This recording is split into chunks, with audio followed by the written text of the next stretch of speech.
Heritage పాల గురించి, heritage పాల ఉత్పత్తుల గురించి ప్రముఖ ప్రకృతి వైద్య నిపుణులు ఖమ్మం జిల్లాకు చెందిన ఒక డాక్టర్ గారు ఏదో చెప్తున్నారు.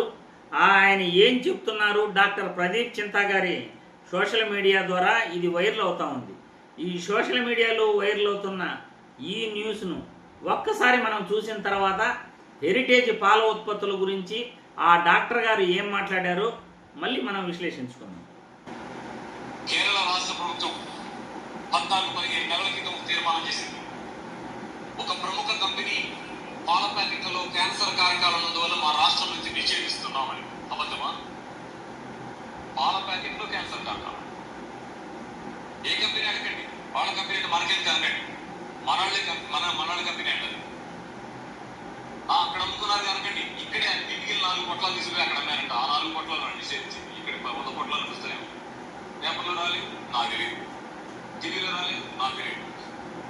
కంపెనీ వాళ్ళదే, పేపర్ వాళ్ళదే, టీవీ వాళ్ళదే, నాకే తెలుసు. అంటే ఇట్లా ఉన్నది పరిస్థితి. ఇవ్వగానే తెలుసు మీకు. ఇప్పుడు గట్టిగా పేరెంట్ చెప్పలేదు. మనలే ఏం మాట్లాడలేదు, ఎవరినేం అనద్దు. అందుకే ఏం చేయండి, పాల ప్యాకెట్ ఇంటికి తేకండి ప్లీజ్. చూశారుగా మరి చంద్రబాబు నాయుడు హెరిటేజ్ ఫుడ్స్ గురించి ఆ డాక్టర్ గారు మాట్లాడుతున్నారు. కేరళలో ఏ పాలనైతే నిషేధించారో ఆ సంస్థ హెరిటేజ్ ఫుడ్స్ డైరీ నుండి వచ్చినవే. చంద్రబాబు నాయుడు కంపెనీకి సంబంధించిన హెరిటేజ్ పాలను కేరళలో నిషేధించడం జరిగింది. ఈ పాలలో క్యాన్సర్ కారకాలు ఉన్నాయి అని కేరళ వాళ్ళు ఆ పాలని నిషేధించారట. మరి నీతులు చెప్తాడు చంద్రబాబు గారు. ఏం చెప్తారు? నీతులు చెప్తారు. జంతువుల కొవ్వు కలిసిందంటాడు తిరుమల లడ్డూ ప్రసాదంలో. పంది కొవ్వు కలిసిందంటారు. రసాయనాలు కలిశాయి అంటారు. ఫిష్ ఆయిల్ కలిశాయి అంటారు. ఏకంగా బాత్రూమ్కి వాడే కెమికల్స్ కలిశాయి అంటారు. మరి చంద్రబాబు నాయుడు ఆయన హెరిటేజ్ సంస్థలో పాలలో క్యాన్సర్ కారకాలు ఉన్నాయి అని కేరళ ఆ పాలను నిషేధించింది అని క్లియర్గా ఆ డాక్టర్ గారు ప్రకృతి వైద్య నిపుణులే చెప్తున్నారు. మనకు ఆల్రెడీ తెలుసు, ఇది 10 సంవత్సరాల ముందే తెలిసి ఈ విషయం.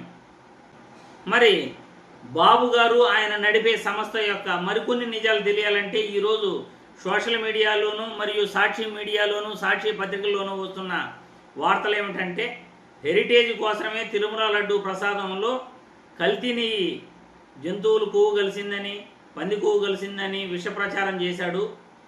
దేశంలోని ఈ పాల డైరీలన్నింటినీ కూడా భయపెట్టాలనే ఉద్దేశంతో తన సొంత హెరిటేజ్ కంపెనీకి టీటీడీకి సంబంధించిన కాంట్రాక్ట్ ఇప్పించాలనే ఉద్దేశంతో చంద్రబాబు నాయుడు ఇలా దిగజారుడు రాజకీయాలు చేశాడు.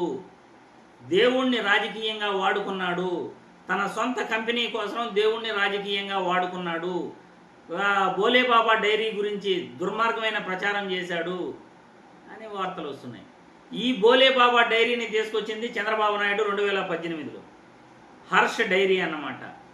ఈ హర్ష్ డైరీ, బోలేబాబా డైరీ వచ్చేసి హెరిటేజ్ సంస్థ మదర్ డైరీ అన్నమాట బోలేబాబా డైరీకి. అదే మీడియాలోనే వస్తున్నాయి, ఇదే కథనాలు సాక్షిలోనే చెబుతున్నారు.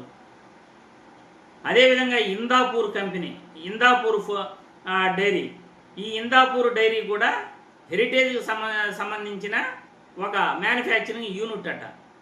2018లో లడ్డూ తయారీకి, అంటే లడ్డూ సువాసనగా వచ్చేందుకు, లడ్డూ పైన పైపోత అందంగా ఉండేందుకు ఈ యొక్క ఇందాపూర్ డైరీ నుండి పాలు కాంట్రాక్ట్ ఒప్పందం పెట్టుకున్నారంట టీడీపీ వాళ్ళు.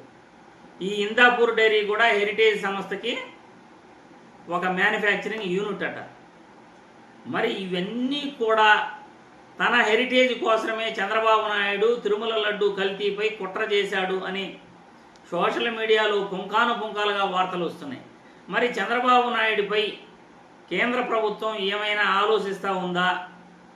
హిందువుల మనోభావాలు దెబ్బతీసినందుకు, తిరుమల లడ్డూ ప్రసాదంపై శ్రీ వెంకటేశ్వర స్వామిని రాజకీయంగా వాడుకున్నందుకు కేంద్ర ప్రభుత్వం ఏమైనా ఆలోచిస్తూ ఉందా? ప్రజలు మీ అభిప్రాయాలను కామెంట్ల రూపంలో తెలియజేయాలని కోరుతున్నాను.